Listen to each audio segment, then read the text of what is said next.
Within it, we will discuss the mechanism of action, of HIV. This is the pending part of our previous lecture. After completion of mechanism of action of HIV, we will discuss its diagnosis, then we will discuss its treatment, then we will have a little discussion or why vaccines are not effective against HIV or AIDS. So, before discussing the virology or mechanism of action of HIV, let us have a look over the genome. Let us have a look over the genome or genomics of HIV. So far as it is external structure, glycoproteins, capsid proteins, or spike proteins, and reverse transcriptase, and other proteins like GP120, GP61, GP41, GP64, and P18, P24. We discussed about that in the previous lecture. But today we will discuss over the genomics or the genes or the most genes which are present in the genome of the HIV. See,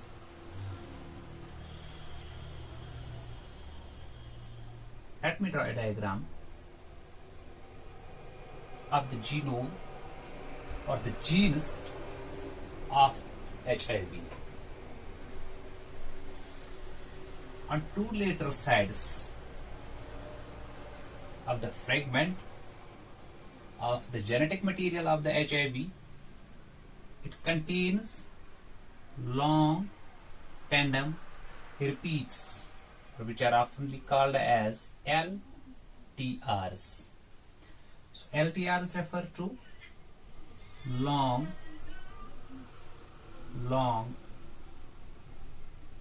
tandem repeat. Long tandem repeat genes are present on either side of the genome of HIV. And besides that, it consists of some structural genes. And the structural genes include number 1, GAG. This is one of the important structural gene. And next structural gene is POL or Paul gene, two structural genes. And the next one is, which is located little ahead, or some other regulatory genes, and which is known as ENV.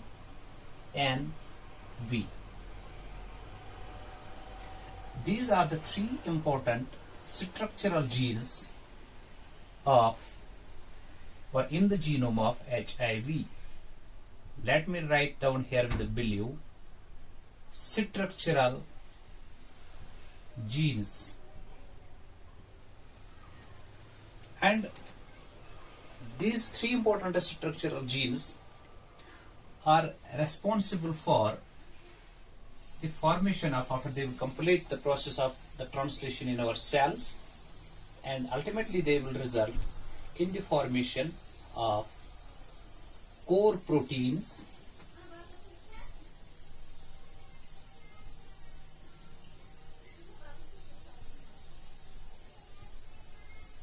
after their translation gets completed.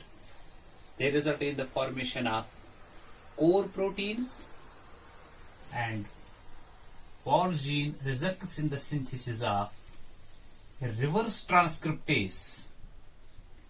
A reverse transcriptase. And the third important structural gene, ENV, is responsible for the synthesis of envelope proteins. Envelope proteins.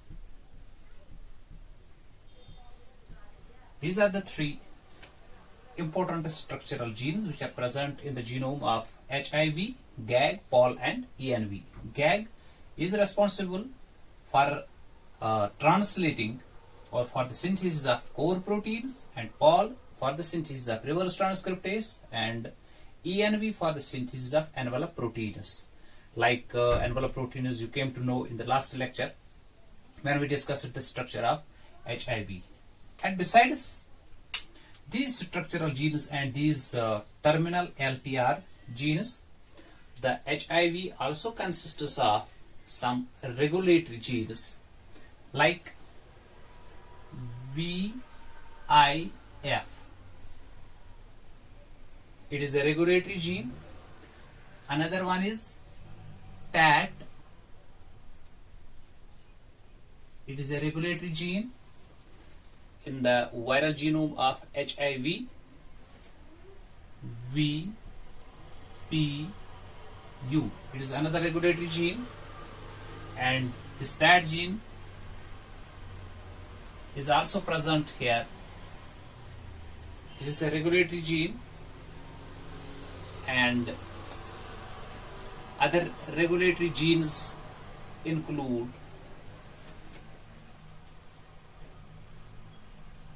VIF, another regulatory gene, and TCA is another regulatory gene. So here with the black I have mentioned some of the regulatory genes in the genome of HIV. These are regulatory genes. Three important types of the genes are two terminal LTRs. LTR refers to long tandem repeat genes which are present on either side of the genome of HIV. And three important structural genes are GAG, POL, ENV, and these regulatory genes include VIF, TAT, VPU, etc. Now you came to know that GAG, POL and ENV are respectively responsible for the synthesis of core proteins, reverse transcriptase and this envelope proteins. But the regulatory genes are actually the real cause for development of AIDS. Real cause for AIDS. A real cause for AIDS development. It means the viral proteins are being synthesized by these regulatory genes. Regulatory genes are as such responsible for the synthesis of viral proteins, and then such viral proteins they begin to destroy our primary immune system, our adaptive immune system, our macrophages in the nervous in our nervous system, our hepatic system, and then such viral proteins put us or put a patient into the crisis stage or into the climax stage of the AIDS. So this is about the genome of HIV, and so far as its structure was concerned, like it was having GP, different types of the proteins. We have discussed that in earlier lecture. And now let us have a look over the mode of action. Mode or mechanism of action.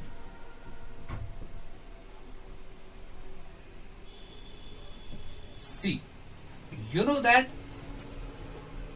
the HIV, if I will make HIV here, it consists of, at its peripheral side, an important protein or peripheral protein which is known as GP120. GP refers to glycoprotein, and it is this glycoprotein which is actually responsible to attack, to make the virus intact with the concerned cell in the humans. And once this virus gets entry through different means, through sexual intercourse, through blood transfusion, through placental transfusion, through infected needle system. Once the virus gets entry into the human or into the blood, then this GP120, it actually has an attraction with a surface protein of our cells. That surface protein is known as CD4. And if a cell will be having CD4, like if a T lymphocyte will be having CD4 surface protein, then the respective cell will be called as CD4 T cell or TCD4 cell.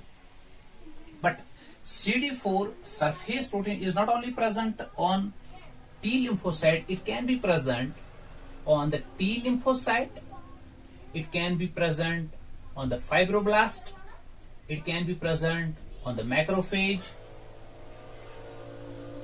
it can be present on the T lymphocyte, it can be present on the fibroblast cell, it can be present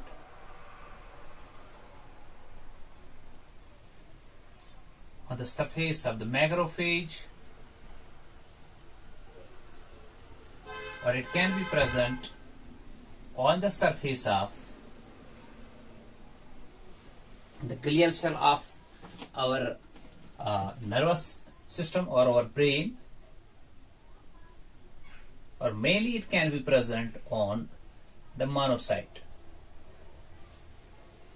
So CD4 happens to be the key for the glycoprotein 120 of HIV to get actually recognized and to get in contact or to get in connection with the GP120, so that the virus may get, or the viral genome may get easy access to put itself deep into the cytoplasm of the respective cell. Now, it is not necessary that the HIV will primarily attack a T lymphocyte. Not necessary. It can also attack the fibroblast, it can also attack the macrophage, it can also attack the monocyte. But since we know that most of the monocytes and most of the T lymphocytes are present in our blood, okay? These monocytes and T lymphocytes are present in the blood, and T lymphocytes contain this CD4 and monocytes also contain this CD4.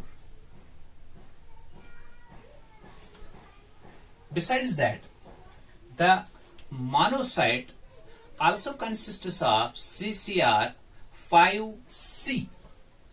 It also consists of CCR5C, and similarly the T lymphocyte also consists of CRC4. T lymphocyte consists of CRC4 surface protein. Since this glycoprotein 120, it has a deep affinity with CD4, and then after that it has affinity with CCR5C.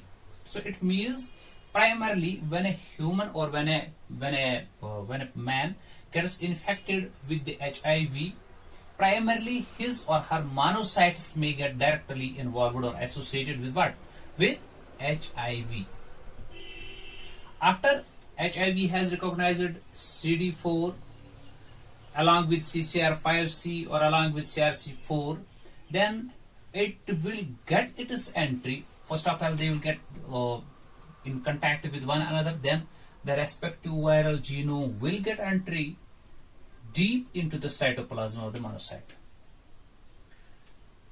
Once it gets its entry into the monocytes, then it will transcribe itself in a reverse manner with the help of reverse transcriptase, and reverse transcriptase will lead to formation of the DNA. Then that respective DNA will get associated with the DNA of the monocytes, and whenever monocytes, when they will replicate, when the DNA of our monocytes will replicate, the DNA of or the genome of the respective HIV will also replicate, and continuously this replication will take place. New viral genomes will be produced. When this cell bursts, then new viruses will come out into the blood. They will infect the CD4 containing T lymphocytes, then fibroblasts, then other cells, and in this way it acts upon our macrophages or CD4 containing T lymphocytes or other types of cells. So with respect to the mechanism of the action, we came to know that it is not necessary that HIV will only attack the T lymphocytes. It will attack any that cell which will be containing CD4. Like that can be a macrophage, fibroblast, T lymphocyte, or in our brain there are the glial cells or the glia which also contain CD4 type of the cells. In our liver there are some cells like Kupffer cells which are also containing the CD4. So all such cells will be attacked by the HIV with the help of its GP1 to 1T, all those cells which will be containing CD4. And then after that we have to discuss the immunological abnormalities. Which abnormalities will be developed in a person? Immunological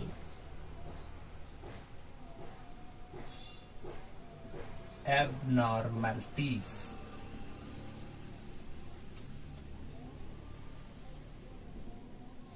Immunological abnormalities. In so far as the immunological abnormalities are concerned, since we know that T lymphocytes have been attacked, monocytes have been attacked, and we know that it is the T lymphocyte which is responsible for what? T lymphocyte is responsible for the provision of adaptive immunity or cell-mediated immunity to a person. Once T lymphocytes are being attacked, then a time will come when the T lymphocyte will, their count will go down, and the crisis stage will come. So, with respect to the immunological abnormalities, first of all, attack is being done against adaptive immunity. Adaptive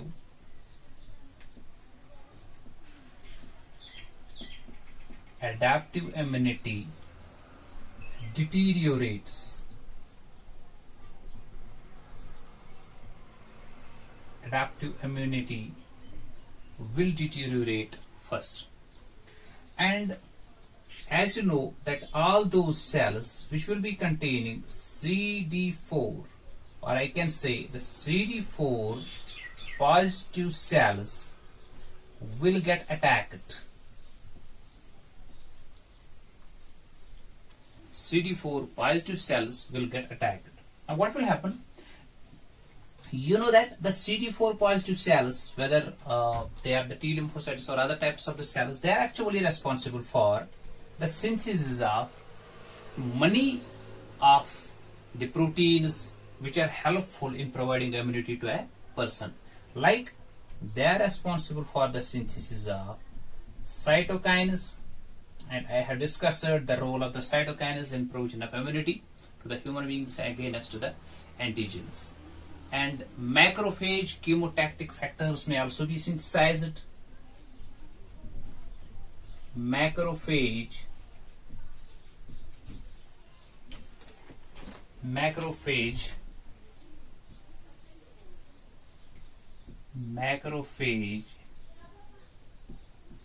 chemotactic factors are synthesized by the CD4 containing cells. Besides that, hemopoietic growth factors are also synthesized by them. See, hemopoietic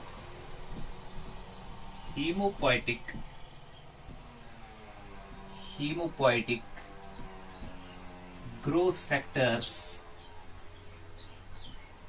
are also synthesized once CD4 positive cell synthesizes hemopoietic growth factor, then such growth factors help in the repairing of the tissues, in repairing of the damaged tissues, and in counterattacking the different viruses or such type of the antigens which may get inculcated into our blood. And these chemotactic or the macrophage chemotactic factors or the cytokines, all these are helpful in providing us the immunity or resistance against harmful these substances or antigens. Other abnormalities include damage of central nervous system, particularly our brain. Damage of brain. See, our brain contains glial cells or special form of the macrophages.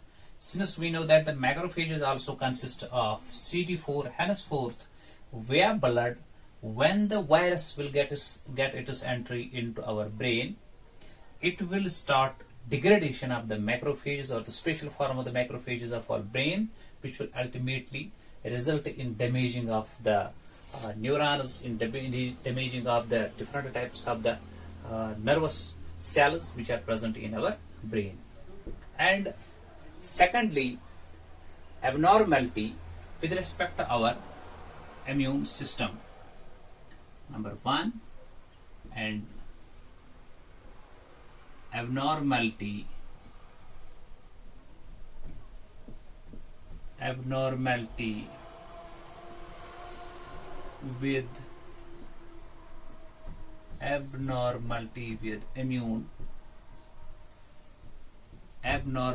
with immune system. Later on you can take a screenshot of the whole board to make a note at your home. Abnormality with immune system. When immune system is being attacked by the HIV, whether to talk about the T lymphocytes or the fibroblasts or the macrophages or the Kupffer cells or the glial cells of our brain, all such damage will consistently result in development of the fever-like symptoms. Damage of the tissues will result in decrease of weight of a person or a patient. It will also lead to continuous or the profuse diarrhea, profuse dehydration,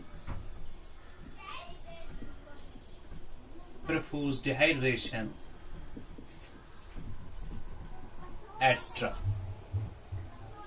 And you will remember one thing, that it also results in Kaposi's sarcoma. It is a type of cancer. Kaposi's sarcoma is also an outcome of HIV infection. Outcome of HIV infection, which has been seen or reported in AIDS patients. Now, how all such things will take place? Actually, the AIDS develops in a person through a course. So let us have a little discussion over the course of AIDS. Once a person gets HIV, becomes HIV positive, it is not necessary that he will very immediately develop the AIDS. He will develop AIDS when all such things will take place. When there will be complete immunogenic failure, when there will be complete adaptive immunity failure. And for that, the HIV needs a course to complete and to kill a person. And the course of the AIDS consists of the first phase, which is known as acute phase, and it consists of second phase,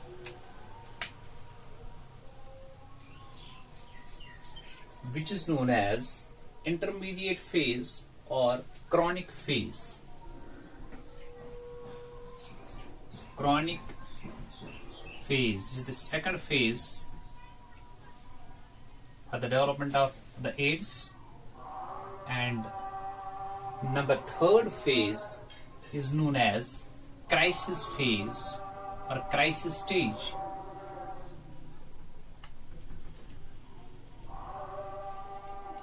The course of AIDS is completed via three phases: acute, chronic, intermediate, and crisis phase.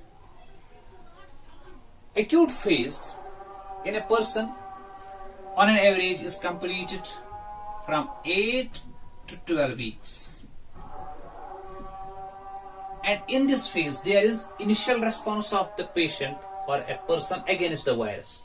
When it's a person or a human being, or whether he is male or a female, how he responds, how she responds, and how the viral genome or how the HIV or how the virus transcribes, translates, and replicates, and the stage which is being taken by the HIV primarily in a positive person to replicate itself in the body of the infected person, that very phase is known as acute phase. On an average, that is completed in 8 to 12 weeks.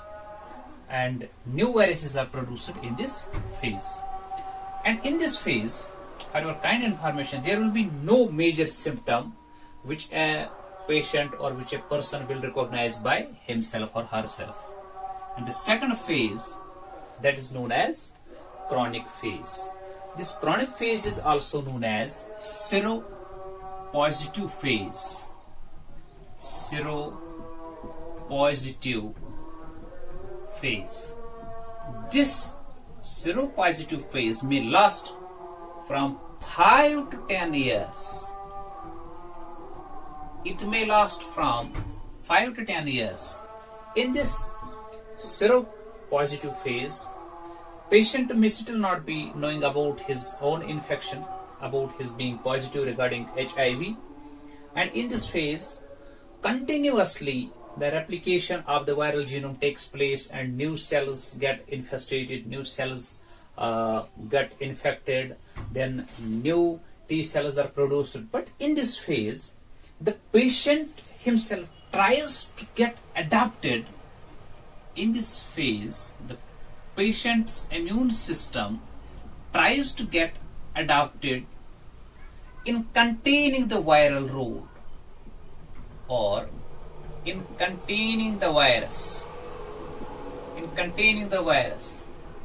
For this phase, because of this reason, containment of the virus, for this reason, for all these 5 to 10 years, the patient may not develop any symptoms because the virus has been contacted by the respective immune system of the patient. How?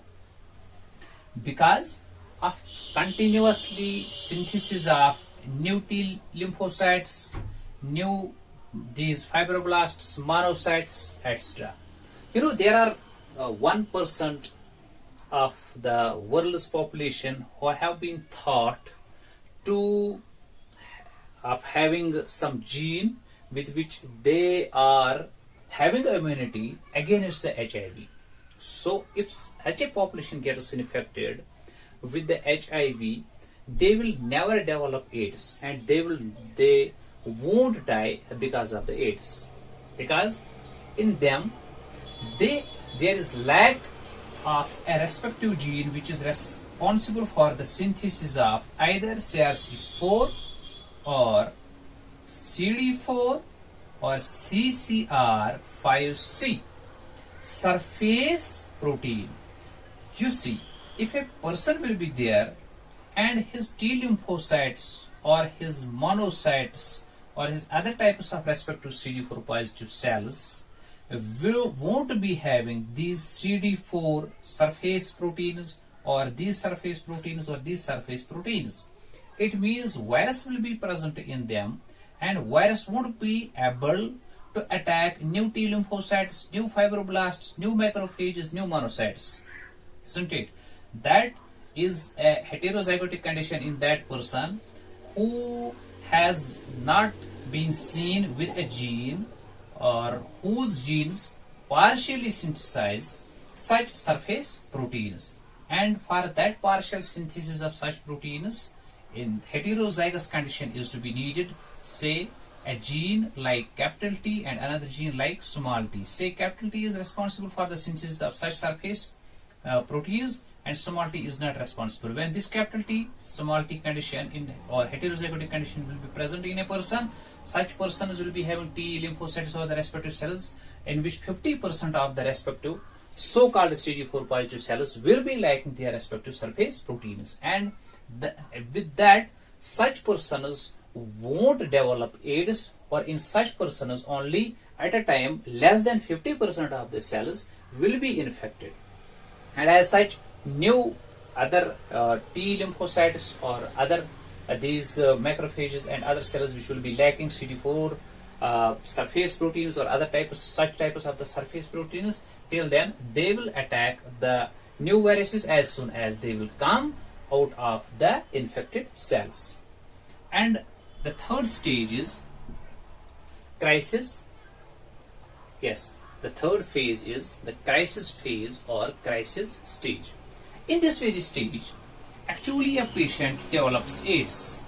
Since we are discussing the AIDS, but till now we were discussing its causative agent. Now AIDS comes into play.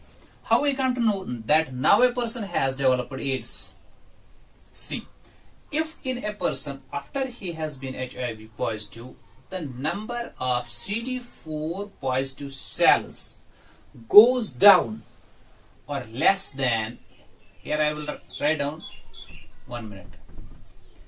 If the number of CD4 cells will go down or will be less than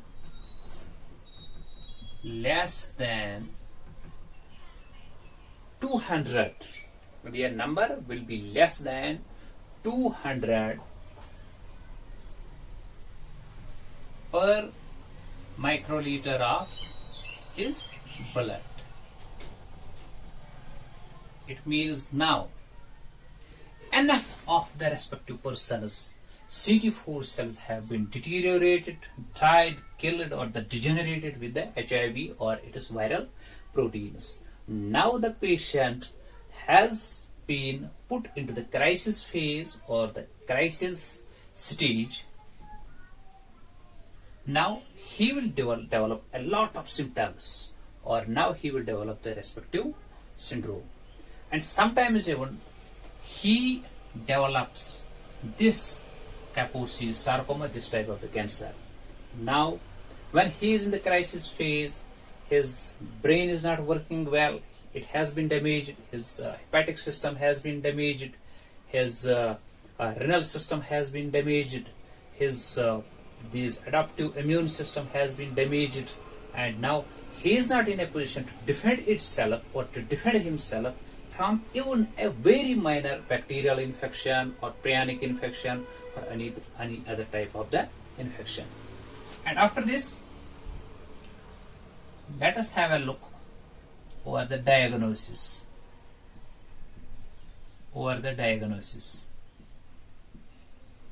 We can diagnose a person for being HIV positive by conducting these serological tests. Number 1, ELISA, enzyme linked immunosorbent assay. We have discussed it earlier. And number second,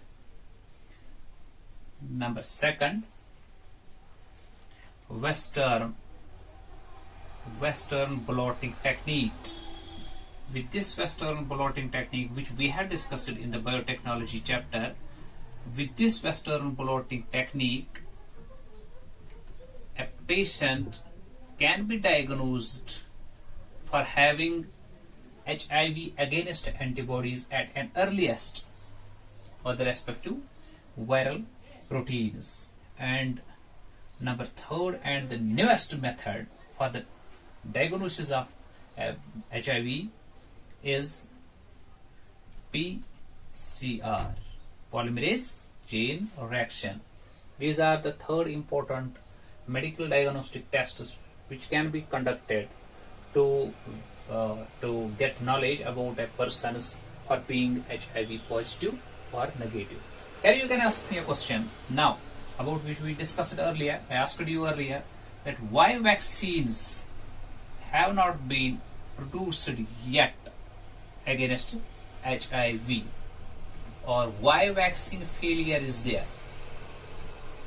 See, if you will produce a vaccine, and in the vaccine, if you will make some special form of the antibodies, or you will induce the immune system of a person to develop antibodies against viral proteins or against the GP120 or against GP41 or against the core proteins or against the other respective envelope proteins.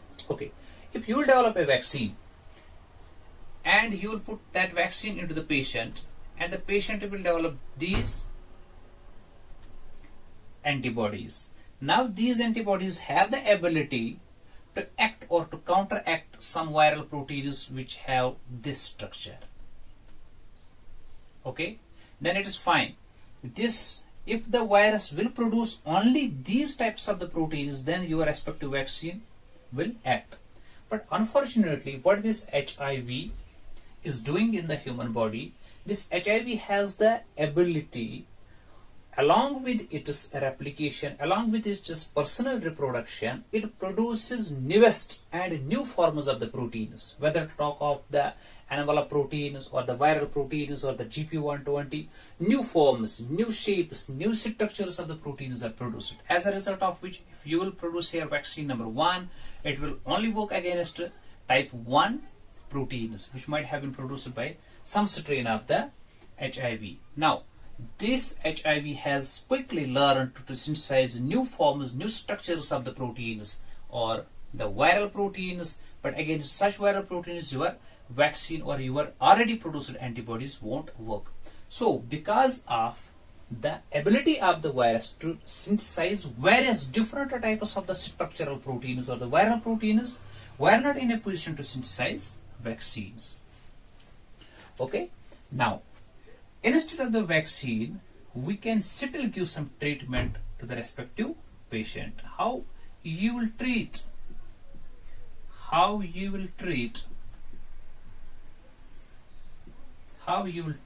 will treat with the provision of some drugs to the respective patient. That the drugs will only increase the lifespan of the person. But that drugs will do here. What they will do? Either the drugs will mask the CD4, or they will mask the CRC4, or they will mask the CCR5C surface protein, so that once the HIV comes, it becomes unable for the respective HIV to recognize that masked CD4, CCR or CRC4 or any other type of the surface protein which would have been either recognized by the respective GP120.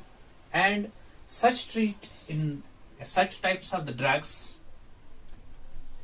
which are available in the market, number 1 is zidovudine.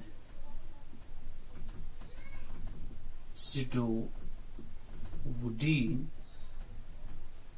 often known as AZT. And number 2 is known as didanosine. Didanosine.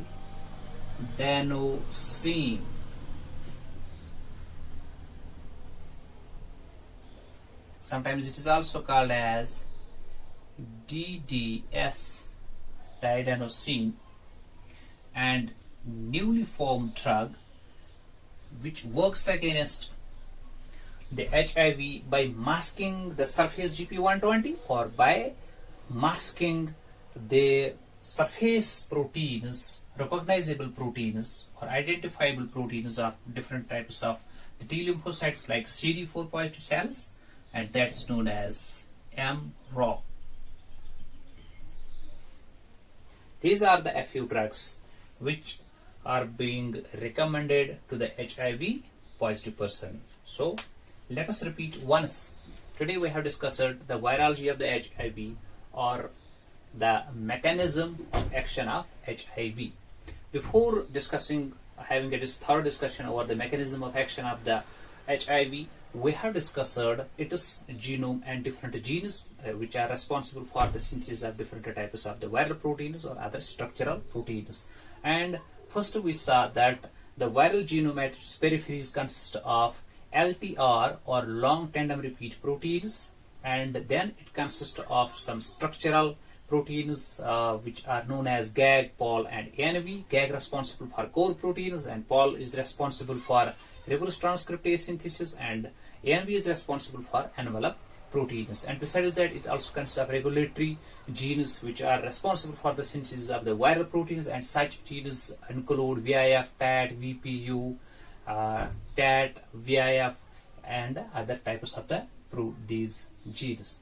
And then so far as the mechanism of action of the respective HIV is concerned, and the HIV including its surface antigen or the surface protein known as glycoprotein 120, it is this GP120 which is having the ability to recognize CD4 cells of some T lymphocytes, fibroblasts, macrophages or monocytes. So it is not necessary that HIV, once it gets entered into the human blood, it will only recognize the T lymphocytes. It will recognize all of those cells, the surface antigens, the surface proteins of which is being recognized by GP120. So such cells may include macrophages, monocytes and some nervous system cells or fibroblasts or T lymphocytes or macrophages, etc.